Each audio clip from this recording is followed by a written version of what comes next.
എൻ്റെ പേര് പെണ്ണ്, എനിക്ക് വയസ്സ് 8. സൂചി കുത്താനിടമില്ലാത്ത ബസ്സിനുള്ളിൽ അന്നെന്റെ പൊക്കിൽ തപ്പി വന്നവന്റെ പ്രായം 40. അവളുടെ ഫ്ലാറ്റിൽ നിന്ന് പക്ഷെ അവളുടെ വീട്ടിൽ കേസ് അവളുടെ ഫ്ലാറ്റിൽ നിന്നാണ് പിടിച്ചത്. താഴെ ലോബിയിൽ പാർസൽ വന്നത്. എല്ലാവർക്കും നമസ്കാരം. ഗൗരി ലക്ഷ്മി എല്ലാവർക്കും അറിയാലോ. എന്റെ പേര് പെണ്ണ്, എന്റെ വയസ്സ് ഇത് എന്നൊക്കെ പറഞ്ഞിട്ടുള്ള ഒരു പാട്ടൊക്കെ പാടി വൈറലും എയറിലും ആയിട്ടുള്ള ഒരു ഗൗരി ലക്ഷ്മി എല്ലാവർക്കും അറിയാം. ഗൗരി ലക്ഷ്മിയിലോട്ട് വരും മുന്നേ ഞാൻ ആദ്യം തന്നെ ഒരു കാര്യം പറയാം. ഇന്നലെ ഞാനൊരു വീഡിയോ ചെയ്തിട്ടുണ്ടായിരുന്നു. അതായത് MDMA കേസുമായി പിടിക്കപ്പെട്ട 2 പെൺകുട്ടികളും 2 യുവാക്കളുടെയും ഒരു കേസ്. കണ്ണൂരാണ് സംഭവം. ഒരു ലോഡ്ജിൽ വെച്ചിട്ടാണ് ഇവരെ പിടിക്കപ്പെടുന്നത്. പിടിക്കപ്പെട്ടതിന് ശേഷം ആ പെൺകുട്ടികളിൽ ഒരു പെൺകുട്ടി, അതായത് റഫീന എന്ന് പറയുന്ന പെൺകുട്ടി മുന്നോട്ട് വന്നിട്ട് ഒരു ഞെട്ടിക്കുന്ന വെളിപ്പെടുത്തലൊക്കെ വെളിപ്പെടുത്തിയായിരുന്നു. താൻ പ്രതിയല്ല, തന്നെ മനഃപൂർവ്വം കുടുക്കിയതാണ്, എക്സൈസുകാരാണ് ചതി ചെയ്തത് എന്നൊക്കെ പറഞ്ഞിട്ട് ആ പെൺകുട്ടി മുന്നോട്ട് വന്ന് സംസാരിക്കുന്നുണ്ടായിരുന്നു. ഇന്നലെ ഞാൻ ആ വീഡിയോ ചെയ്ത സമയത്തും എന്റെ ചോദ്യം ഇതായിരുന്നു: റംദാൻ മാസത്തിൽ വീട്ടിൽ നിന്ന് റംദാൻ ആഘോഷിക്കാൻ പോകുന്നു എന്ന് പറഞ്ഞ് പുറത്തിറങ്ങിയിട്ട് നിങ്ങൾ എന്തിനാണ് ലോഡ്ജിൽ മുറിയെടുത്തിരുന്നത്? തപസ് ചെയ്യുകയായിരുന്നോ, ലുഡോ കളിക്കുകയായിരുന്നോ എന്നൊക്കെയുള്ള ചോദ്യങ്ങളാണ് എനിക്ക് ചോദിക്കാനുള്ളത്. ഞാൻ അങ്ങനത്തെ രീതിയിൽ തന്നെയാണ് ഇന്നലെ വീഡിയോ ചെയ്തിട്ടുള്ളത്. ഇവർ MDMA ഉപയോഗിച്ചോ ഇല്ലയോ എന്നുള്ളതിനേക്കാളും മറിച്ച് ഞാൻ ചോദിച്ചൊരു ചോദ്യം, ഈ പെൺകുട്ടികൾ ഇൻസ്റ്റാഗ്രാം വഴി പരിചയപ്പെട്ട 2 പയലുകളുമായിട്ട് എന്തിനാണ് ലോഡ്ജിൽ പോയി റൂം എടുത്തു എന്നുള്ളൊരു ചോദ്യമായിരുന്നു ഞാൻ ചോദിച്ചത്. ഞാൻ ചോദിച്ച ചോദ്യം ന്യായമായിട്ട് തന്നെയാണ് ചോദിച്ചതും എനിക്കിപ്പം ന്യായമായിട്ട് തന്നെയാണ് തോന്നുന്നത്. എന്നാൽ ഇന്നലെ എനിക്ക് ആ പെൺകുട്ടി, അതായത് റഫീന എന്ന് പറയുന്ന പെൺകുട്ടി മെസ്സേജ് അയച്ചിട്ടുണ്ട്. ഞാൻ റിപ്ലൈ ഒന്നും കൊടുക്കാൻ പോയില്ല. മെസ്സേജ് ഞാനിവിടെ കൊടുക്കുന്നതിന് മുന്നേ ഞാനൊരു കാര്യം ചോദിച്ചോട്ടെ. വീട്ടുകാരടുത്ത് റംദാൻ ആഘോഷിക്കാൻ പോകുന്നു എന്ന് പറഞ്ഞ് ഏതോ 2 സുഹൃത്തുക്കളുമായിട്ടൊക്കെ പോയിട്ട് ലോഡ്ജിൽ റൂം എടുത്തിരുന്നത് എന്തിനാണ്? ഇതാണ് എനിക്ക് ഇപ്പോഴും ചോദിക്കാനുള്ളത്. പിന്നെ MDMA എന്ന് പറയുന്ന സാധനം പിടിച്ചു, അത് വെറുതെ ഉപ്പിട്ട് പിടിച്ചതല്ല, എക്സൈസുകാർ പിടിച്ച സാധനമാണ്. പിന്നെ നിങ്ങൾക്ക് ജാമ്യം കിട്ടി എന്ന് നിങ്ങൾ തന്നെ പറയുന്നുണ്ട്. നിങ്ങൾ നിരപരാധി ആയതുകൊണ്ടാണ് ജാമ്യം കിട്ടിയെന്നുള്ള രീതിയിൽ നിങ്ങൾ പറയുന്നുണ്ട്. ഞാനൊരു കാര്യം ചോദിക്കട്ടെ അങ്ങോട്ട്. MDMA എന്ന് പറയുന്ന സാധനം ഇത്ര ക്വാണ്ടിറ്റിയിൽ കൂടുതൽ ഉണ്ടെങ്കിൽ മാത്രമേ അറസ്റ്റ് ചെയ്ത് റിമാൻഡിലാക്കത്തുള്ളൂ. അല്ലെങ്കിൽ ഇതുപോലെ സ്റ്റേഷൻ ജാമ്യത്തിൽ ഇറങ്ങാൻ പറ്റും. കേസൊക്കെ പേരിൽ കാണും, എന്നാലും സ്റ്റേഷൻ ജാമ്യത്തിൽ ഇറങ്ങാൻ പറ്റും എന്നുള്ളതാണ് ഞാൻ മനസ്സിലാക്കിയിട്ടുള്ള ഒരു കാര്യം. അങ്ങനെ ഇറങ്ങിയത് തന്നെയാണെന്നാണ് ഇപ്പോഴെനിക്ക് മനസ്സിലായതും ആയിട്ടുള്ള ഒരു കാര്യം. അതവിടെ നിൽക്കട്ടെ. നിങ്ങൾ പറയും, അങ്ങനെയാണെങ്കിൽ ഉപയോഗിക്കാൻ പറ്റുന്ന ക്വാണ്ടിറ്റിയിലല്ലേ നമ്മൾ ഉപയോഗിച്ചത്, അതുകൊണ്ടല്ലേ നമ്മൾ വിട്ടതെന്ന്. എന്തായാലും നിങ്ങളുടെ കൈവശത്ത് നിന്നും MDMA പിടിച്ചിട്ടുണ്ട്. അത് ഫീന ഉപയോഗിച്ചിട്ടുണ്ടോ ഇല്ലേ എന്നല്ല ചോദ്യം. നിങ്ങളുടെ സുഹൃത്തുക്കൾ എല്ലാം കൂടി നിങ്ങൾ റൂം എടുത്തിരുന്ന് എന്തൊക്കെയോ ലുഡോ കളിക്കുന്ന സമയത്ത് അവിടെ MDMA പിടിച്ചിട്ടുണ്ട്. അത് സത്യസന്ധമായ കാര്യമാണ്, അല്ലാതെ ഉപ്പിട്ട് പിടിച്ചതല്ല. അത് മനസ്സിലാക്കുക. നിങ്ങളുടെ സുഹൃത്തുക്കളായാലും നിങ്ങൾ എല്ലാവരും ഒരുമിച്ചിരുന്ന സമയത്താണ് ഈ സാധനം പിടിച്ചിട്ടുള്ളത്. അതുകൊണ്ട് തന്നെ കേസ് എടുക്കും. പിന്നെ നിങ്ങൾ ഉപയോഗിക്കുന്ന ലെവലിലുള്ള ക്വാണ്ടിറ്റി ആയതുകൊണ്ട് തന്നെ വലിയ വിഷയമില്ലാത്ത രീതിയിൽ ആ കേസ് തേഞ്ഞു മാഞ്ഞു പോകും. അല്ലെങ്കിൽ നിങ്ങൾക്ക് ജാമ്യം കിട്ടും. അങ്ങനെ ഒരു ലെവലിൽ പോകും. എന്റെ ഒരു പേഴ്സണൽ അഭിപ്രായത്തിൽ പറയുകയാണെങ്കിൽ ഈ MDMA ഒരു പൊടിക്ക് കയ്യിലുണ്ടെങ്കിൽ കൂടി അറസ്റ്റ് ചെയ്ത് ജയിലിലാക്കണമെന്നാണ് പറയുന്നത്. ഇത്തരം സാധനങ്ങൾ ഇത്ര ക്വാണ്ടിറ്റി കൈവശം വയ്ക്കാം എന്നുള്ളൊരു നിയമവശം വേണ്ട. ആ നിയമവശം മാറ്റിയിട്ട് ഇതുപോലെ കുറച്ചെങ്കിലും കയ്യിലൊന്ന് പിടിച്ചു കഴിഞ്ഞാൽ അറസ്റ്റ് ചെയ്ത് ജയിലിലാക്കണം. ഇന്ന് ആ പെൺകുട്ടിയുടെ വിഷയം എന്തുകൊണ്ടാണ് ഞാൻ ഇതിൽ സൂചിപ്പിക്കുന്നതെന്ന് ചോദിച്ചു കഴിഞ്ഞാൽ, ഇന്നലെ എനിക്ക് അയച്ച മെസ്സേജ് എനിക്ക് അങ്ങോട്ട് ചൊറിഞ്ഞു പെരുത്ത് കയറി കേട്ടോ. ഞാൻ റിപ്ലൈ തരാത്തോണ്ടൊന്നും വിചാരിക്കരുത്, വീഡിയോയിൽ കൂടി തന്നെ പറഞ്ഞു തരാമെന്ന് വിചാരിച്ചു. എന്തെങ്കിലും ഉണ്ടെങ്കിൽ ചോദിച്ചു മനസ്സിലാക്കി ഇടണം പ്ലീസ്. ഞാൻ എന്താണ് ചോദിക്കേണ്ട? MDMA കൊള്ളാമായിരുന്നോ? ഉപയോഗിച്ചപ്പോൾ എങ്ങനെ? പിടിച്ചോ? ഇഷ്ടപ്പെട്ടോ? അല്ലെങ്കിൽ റൂം എടുത്ത് ലുഡോ കളിക്കുകയായിരുന്നോ? എന്താണ് ഞാൻ ചോദിക്കേണ്ട? നിങ്ങളൊരു എക്സ്പ്ലനേഷൻ ഇട്ടു, ഓക്കെ ഫൈൻ. നിങ്ങളുടെ ഭാഗം ന്യായീകരിച്ച് തന്നെയാണ് എക്സ്പ്ലനേഷൻ ഇട്ടിട്ടുള്ളത്. ഞാൻ ഇപ്പോഴും അംഗീകരിക്കുന്നു. നിങ്ങൾ തെറ്റ് ചെയ്തിട്ടില്ലെങ്കിൽ രക്ഷപ്പെടട്ടെ. പക്ഷെ എന്റെ മുന്നിൽ ഒരു ചോദ്യം നിൽക്കുകയാണ്. ലോഡ്ജിൽ എന്തിനാണ് റൂം എടുത്തത്? റംദാൻ ആഘോഷിക്കാൻ പോകുന്നു എന്ന് പറഞ്ഞ് വീട്ടിൽ നിന്ന് പുറത്തിറങ്ങിയിട്ട് എന്തിനാണ് റൂം എടുത്ത് അവിടെ ഇരുന്നത്? ന്യായമായ ഒരു ചോദ്യമല്ലേ ഞാൻ ചോദിക്കുന്നത്. പിന്നെ എക്സൈസ് വഴി കോൺടാക്ട് ചെയ്ത് നിങ്ങളുടെ കാര്യങ്ങളൊക്കെ നോക്കിയപ്പോൾ കേസ് എടുത്തിട്ടുള്ള വകുപ്പ് ആണെന്നാണ് അറിയാൻ സാധിച്ചിട്ടുള്ളത്. ഓക്കെ, ഇനി അടുത്ത മെസ്സേജ് ഞാൻ കൊടുക്കാം. മാനസികാവസ്ഥ മനസ്സിലാക്കാതെ ഓരോന്ന് പറയരുത്. നിങ്ങൾക്ക് റീച്ച് കിട്ടണോ? വേറെ എന്തെങ്കിലും ആവാം. എനിക്ക് ഇല്ലാണ്ടാവുന്നത് എന്റെ ലൈഫാണ്. ഓക്കെ, നിങ്ങളുടെ ലൈഫ് ഇല്ലാണ്ടാകുന്നു എന്ന് ഉറപ്പുണ്ടായിരുന്നെങ്കിൽ എന്തിനാണ് ഇങ്ങനെ ലോഡ്ജിൽ റൂം എടുത്തിരുന്നു? അത് ഇൻസ്റ്റാഗ്രാം വഴി പരിചയപ്പെട്ടവന്മാരുമായിട്ട്. എന്റെ ചോദ്യം, എന്തിനാണ് റൂം എടുത്തിരുന്നത്? എനിക്കത് മനസ്സിലാവുന്നില്ല. അതുകൊണ്ട് എന്റെ പൊന്നുമോളെ ന്യായീകരിച്ച് മെഴുകാൻ നിൽക്കരുത്, പ്രത്യേകിച്ച് എന്റെ അടുത്ത് കേട്ടോ. മറ്റേ ഉപ്പിട്ട് പിടിച്ച കേസിലല്ല അകത്തായിട്ടുള്ള, MDMA കേസിലാണ് അകത്തായിട്ടുള്ളത്. എന്നിട്ട് എക്സൈസുകാരെയും ചീത്ത വിളിച്ചുകൊണ്ട് അവർ പ്ലാൻ ചെയ്ത കാര്യമാണെന്നാണ് പറയുന്നത്. നിങ്ങളെയൊക്കെ പിടിച്ച് അകത്തിട്ടിട്ട് അവർക്ക് എന്ത് പ്ലാനിങ് ഉണ്ടാക്കാനാണ്? ഇതാണ് എന്റെ ചോദ്യം. ചുമ്മാ കിടന്ന് മെഴുകി ന്യായീകരിക്കരുത് മക്കളെ. ചുമ്മാ എന്റെ വായിരിക്കുന്നതും കൂടി കേൾക്കാൻ നിൽക്കരുത്.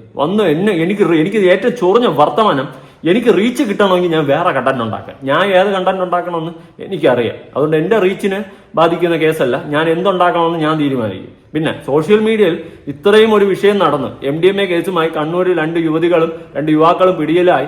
ആ കേസെടുത്ത് വീഡിയോ ചെയ്യണോ അതോ ഞാൻ ഒന്നും പറയണില്ല, റീച്ച് കിട്ടാൻ വേണ്ടി ചെയ്തത്. റീച്ച് കിട്ടാൻ തന്നെയാണ് വീഡിയോ ചെയ്യണം, എല്ലാം ചെയ്യാനുണ്ടാ. എന്നാൽ ഇമാതിരി മെസ്സേജ് ഒന്നും എനിക്ക് അയക്കരുത്. അതുപോലെ ഇന്നലെ ഒരു പെൺകുട്ടി അവളുമായി ബന്ധപ്പെട്ട് വീഡിയോ ചെയ്ത സമയത്ത് എനിക്ക് അന്ന് സപ്പോർട്ടായിട്ട് വന്നിട്ടുണ്ടായിരുന്നു. ഇന്നലെ വിളിച്ചു പറയുന്നു, അയ്യോ ചേട്ടാ വീഡിയോ പ്രൈവറ്റ് ആക്കണം, അങ്ങനെയാണ് ഇങ്ങനെയാണ്, എന്റെ വീട്ടിൽ പ്രശ്നമാവും, ഓക്കെ വീഡിയോ പ്രൈവറ്റ് ആക്കാം.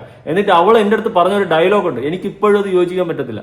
പറഞ്ഞതെന്ന് വെച്ച് കഴിഞ്ഞാൽ, ചേട്ടാ ആ വീഡിയോയിൽ നിന്നുമുള്ള കിട്ടുന്ന ഏണിങ്സ് വേണമെങ്കിൽ ഞാൻ തരാം, ഞാൻ പിച്ച എടുക്കാതിരിക്കണം അവളെ അടുത്തൊക്കെ. എനിക്കത് ഒട്ടും പിടിച്ചിട്ടില്ല, ഞാൻ വീഡിയോ മാറ്റി കൊടുത്ത്, അതെന്റെ മാന്യത. പക്ഷേ സംസാരിക്കുമ്പോൾ സൂക്ഷിച്ച് സംസാരിക്കണം. പണത്തിന് വേണ്ടി റീച്ചിന് വേണ്ടി മാത്രം ഇരിക്കണമെന്ന് അങ്ങ് വിചാരിക്കരുത്. ഇവിടെ എത്തിക്സും മനസാക്ഷിയും എന്ന് പറയുന്ന സാധനമുണ്ട്, അത് വിട്ടിട്ടുള്ളൊരു കളിയുമില്ല. എല്ലാവരും പണം പണം പണം എന്ന് പറയുന്ന സാധനം മാത്രം വെച്ച് അടിച്ചുകൊണ്ടിരിക്കരുത്. എന്റെ വായിന്നല്ല കേൾക്കും. ഇനി ഗൗരി ലക്ഷ്മിയിലോട്ട് പോവാം. ഗൗരി ലക്ഷ്മിയുടെ ഫ്ളാറ്റിൽ വെച്ചിട്ട് MDMA പിടിച്ചിട്ടുണ്ട്. ഗൗരി ലക്ഷ്മിയുടെ ഹസ്ബൻഡിന്റെ വശത്ത് നിന്ന് പിടിച്ചിട്ടുണ്ട്. ഗൗരി ലക്ഷ്മിക്കെതിരെ നിലവിൽ കേസെടുത്തിട്ടില്ല. ഗൗരി ലക്ഷ്മിയുടെ ഹസ്ബൻഡിനെതിരെ കേസെടുത്തിട്ടുണ്ട്. ഗണേഷ് വെങ്കട്രാമണി എന്നാണ് അദ്ദേഹത്തിന്റെ പേര്. അദ്ദേഹത്തിനെതിരെയാണ് കേസെടുത്തിട്ടുള്ള. LSD ആണ് പിടിച്ചിട്ടുള്ള. ആ ഫ്ളാറ്റിലുള്ള ഒരു വ്യക്തിയാണ് പറയുന്നത്, അവിടെ പോലീസും കാര്യങ്ങളൊക്കെ വന്നു എന്നുള്ള സെറ്റപ്പിലാണ് നടക്കുന്നത്. ഗൗരി ലക്ഷ്മിക്കെതിരെ നിലവിൽ കേസ് എടുത്തിട്ട് പോലുമില്ല. എന്താണ് സംഭവിക്കുന്നതെന്ന് അറിയില്ല, മീഡിയയിലൊന്നും വന്നിട്ടുമില്ല. എന്തായാലും ഫ്ളാറ്റിലുള്ള വ്യക്തി പറയുന്നു, ഒന്ന് കേട്ടു നോക്കാം. ഹലോ ഹലോ കേക്കുന്ന ആ പിന്നെ ഓ ബ്രോ കേക്കുന്ന ഓ കേക്കാം പിന്നെ ആ ഗൗരിലക്ഷ്മിയുടെ സീൻ ഉള്ളതാ കേട്ടോ, ഉള്ളതല്ലേ? ഉള്ളതാ. അവളുടെ കയ്യിന്ന് പറ്റിയൊന്നുമില്ല, എന്തോ LSD MDMA അങ്ങനെ കുറെ സാധനങ്ങളായിട്ട് പോലീസുകാരാ വന്ന് പിടിച്ചത് ഫ്ലാറ്റിനകത്തുനിന്ന്. ഫ്ലാറ്റിൽ നിന്ന്, അവളുടെ ഫ്ലാറ്റിൽ നിന്ന്. പക്ഷെ അവളുടെ പേരിൽ കേസ് അവളുടെ ഫ്ലാറ്റിൽ നിന്നാ പിടിച്ചത്. താഴെ ലോബിയിൽ പാർസൽ വന്നതാ LSD. പിടിച്ചു. LSD ഉണ്ടായിരുന്നു, MDMA ഉണ്ടായിരുന്നു, ജോയിന്റും ഉണ്ടായിരുന്നു. ലക്ഷ്മി മറ്റേ റാപ്പൊക്കെ ചെയ്യുന്ന പെണ്ണ്, അത് തന്നെ ആ പെണ്ണ് തന്നെ. 2-3 ദിവസമായി, ഇപ്പൊ വെള്ളിയാഴ്ച നടന്ന സീനാ. 2-3 ദിവസം ഇതുവരെ ന്യൂസ് ഒന്നും കണ്ടില്ല, അതിനെപ്പറ്റി ഒന്നും കണ്ടില്ല. അതിനെ കുറിച്ചൊന്നും വന്നില്ല. കാരണം അവള് നൈസിന് സ്കൂട്ടായി എന്ന് വെച്ചാൽ അവളുടെ ഹസ്ബൻഡിന്റെയും കൂടെ ഒരു ഫോറിനർ ഒരു പെണ്ണും താമസിക്കുന്നുണ്ടായിരുന്നു, ഒരു പയ്യനും താമസിക്കുന്നുണ്ടായിരുന്നു. അപ്പൊ ഇത് ഈ സീനൊക്കെ അവളുടെ തലയിലാക്കിയിട്ട് അവള് നൈസിന് സ്കൂട്ടായി. ഓ അവരുടെ തലയിൽ ഈ കേസ് മൊത്തമായി. മൊത്തം അവളുടെ പേര് പാഴ്സലായിരുന്നു. പാർസല് ബ്രോ, അവളുടെ ഫ്ലാറ്റില് അവളുടെ പേര് വന്ന പാർസലാ. അവളുടെ ഹസ്ബൻഡാ പോയി വാങ്ങിച്ചത്. താഴെ അവള് ഫ്ലാറ്റിലുണ്ടായിരുന്നു. ഇത് പോലീസുകാർക്ക് താഴെ ലോബി ഇരിപ്പുണ്ടായിരുന്നു, മനസ്സിലായോ? ഇത് ഫുള്ള് അവളെ കുറെ നാളായിട്ടുള്ള നിരീക്ഷണം എന്നാ പോലീസുകാർ പറഞ്ഞത്.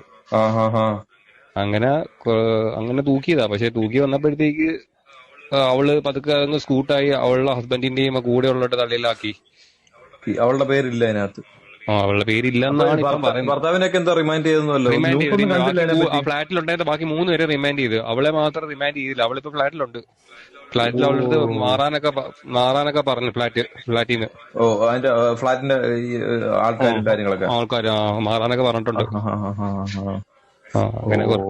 അപ്പൊ അവക്ക് വേറെ കുഴപ്പമൊന്നുമില്ല അതിനകത്ത്. അത് ബ്രോ സാധാരണക്കാരാണെങ്കിൽ ഇപ്പൊ എടുത്തിട്ട് എത്തിയാനല്ലോ പോലീസുകാര്. പിന്നെ തീർച്ചയായിട്ടും ഇവിടെ അടിക്കാതെ കൂടിരുന്നതിനെ വരെ പിടിച്ചോണ്ട് പോയതാ. കൂടെ പിടിച്ചോണ്ട് പോയി. അതുകൊണ്ട് അവളുടെ ഫ്ലാറ്റിൽ വന്നിട്ട് അവളെ കൊണ്ടുപോയില്ല. അത് കൊള്ളാം. എന്തായാലും കൊള്ളാം. അങ്ങനെ സീൻ എന്തൊക്കെയാണ്. വെള്ളിയാഴ്ചയോ 2-3 ദിവസമായി സംഭവം നടന്നിട്ട്. ന്യൂസ് പുറത്ത് വിട്ടിട്ടില്ല. ന്യൂസ് ആരും പുറത്ത് വിട്ടിട്ടില്ല. അയ്യോ, ഒരു അതോറിറ്റിക്കാരും ഒരു ന്യൂസും പുറത്ത് വിട്ടിട്ടില്ല. എന്തുവാ കാര്യം അറിയാൻ വയ്യ. എന്താണെങ്കിലും കൊള്ളാം. അല്ല അവർക്ക് മറ്റേ ഷൈൻഡോൺ ചാക്കോയും കാര്യങ്ങളും മതി. ഇതൊരു ബന്ധമില്ലാത്ത കാര്യം വേണ്ട. അതെ കൊള്ളാം എന്തായാലും. ഓക്കെ ബ്രോ, എന്തായാലും പറഞ്ഞു തന്നാലും വലിയ കാര്യം. ഓക്കെ, നിങ്ങൾ എന്തായാലും അന്വേഷിക്കും കേട്ടോ. കേസാ പോലീസുകാർ അന്വേഷിച്ചാൽ തന്നെ അറിയാൻ പറ്റും. അല്ല ഇതിപ്പോ എന്തായാലും നിങ്ങളുടെ തന്നെ ആ ഒരു ഫ്ലാറ്റിൽ നടന്ന കാര്യമല്ലേ? അതെ. അപ്പൊ പിന്നെ നോക്കാം. എന്തായാലും ഞാൻ എന്റേതായ രീതിയിലും തപ്പി നോക്കട്ടെ കേട്ടോ. നോക്ക്. എന്തായാലും ഇത് ജെന്യൂൻ ആയിട്ടുള്ള കേസായത്. മൊത്തം പോലീസുകാരായിരുന്നു ഇതിന്റെ അകത്ത്. മൊത്തം പോലീസുകാരനല്ലേ? എന്നിട്ടും ആരും അറിഞ്ഞില്ല. ആ ഫ്ലാറ്റിലുള്ളവർ മാത്രമേ ഇതിനെപ്പറ്റി അറിഞ്ഞിട്ടുള്ളൂ. സത്യം പറഞ്ഞിട്ടുള്ളൂ. പുറത്ത് ന്യൂസ് വിട്ടിട്ടില്ല. അത് കൊള്ളാം എന്തായാലും. അല്ല ബ്രോ, കുഴപ്പമില്ല. നിങ്ങൾ വിളിച്ചു പറയുന്നതിനകത്ത് നമുക്ക് അറിയാമല്ലോ. ഇനിയിപ്പോ എന്തായാലും ഇതിന്റെ ഡീറ്റെയിൽ ആയിട്ട് നമുക്ക് നോക്കാം. കുഴപ്പമൊന്നുമില്ല. ഓക്കെ ബ്രോ, എന്നാ ഗുഡ് നൈറ്റ്. ബിച്ചു സ്ട്രോക്കിലാണ് ഈ വോയിസ് വന്നിട്ടുള്ളത്. ബിച്ചു ആണ് ഈ ഒരു വ്യക്തിയുമായിട്ട്, അതായത് ഗൗരി ലക്ഷ്മിയുടെ ഫ്ളാറ്റിൽ താമസിക്കുന്ന വ്യക്തിയുമായിട്ട് സംസാരിക്കുന്നതും ആ വോയിസ് പുറത്തു വരുന്നത്. സീരിയസ്ലി ഞാനൊരു കാര്യം പറയാം, ഇങ്ങനെ ചെയ്തിട്ടുണ്ടെങ്കിൽ അത് തക്കതായ രീതിയിൽ അന്വേഷിച്ച് കണ്ടെത്തി അറസ്റ്റ് ചെയ്യേണ്ട കേസ് തന്നെയാണ്. പിന്നെ നൈസായിട്ട് ഊരിപ്പോയിട്ടുണ്ടെങ്കിൽ നമുക്കൊന്നും ചെയ്യാൻ പറ്റത്തില്ല. ഇവിടെ ഗൗരി ലക്ഷ്മി തെറ്റുകാരിയാണോ എന്നൊന്നും നമുക്ക് കൺഫേം അല്ല. ആ ഫ്ലാറ്റിൽ വന്ന ഒരു പാർസലാണ്, അത് ഗൗരി ലക്ഷ്മിക്ക് വന്നതാണോ ഹസ്ബൻഡിന് വന്നതാണോ ഒരു പിടിയില്ല. ഇനി ഗൗരി ലക്ഷ്മിയുടെ പ്രൊഫൈൽ എടുക്കുകയാണെങ്കിൽ അങ്ങോട്ട് 0 ഫോളോയിങ് ആണ്. സ്വന്തം ഹസ്ബൻഡിനെ പോലും ഫോളോ ചെയ്തിട്ടില്ല. 3 പോസ്റ്റ് മാത്രമേ ഉള്ളൂ. ബാക്കി പോസ്റ്റ് ഒക്കെ ഡിലീറ്റ് ചെയ്ത് കാണണം. മേ ബി എന്തോ സംഭവിച്ചിട്ടുണ്ട്. പിന്നെ പ്രൊഫൈൽ ഗണേഷ് വെങ്കിട്ടറാമണി എന്നുള്ള പ്രൊഫൈൽ എടുത്തു കഴിഞ്ഞാലും അതിൻ്റെ അകത്തും ഫോളോയിങ് ഇല്ല, അങ്ങോട്ടും ഇങ്ങോട്ടും ഫോളോയിങ് ഇല്ല. എന്തൊക്കെ സംഭവിച്ചിട്ടുണ്ട്, പശപ്പശകൾ ഫീലിംഗ് ആണ് അളിയ. എന്തായാലും നമ്മുടെ കേരളത്തിൽ MDMA അല്ലെങ്കിൽ LSD ഇതുപോലത്തെ ലഹരി വസ്തുക്കളുടെ അളവുകൾ ഉപയോഗിക്കുന്ന ആൾക്കാരുടെ എണ്ണവും കൂടി വരുന്നു.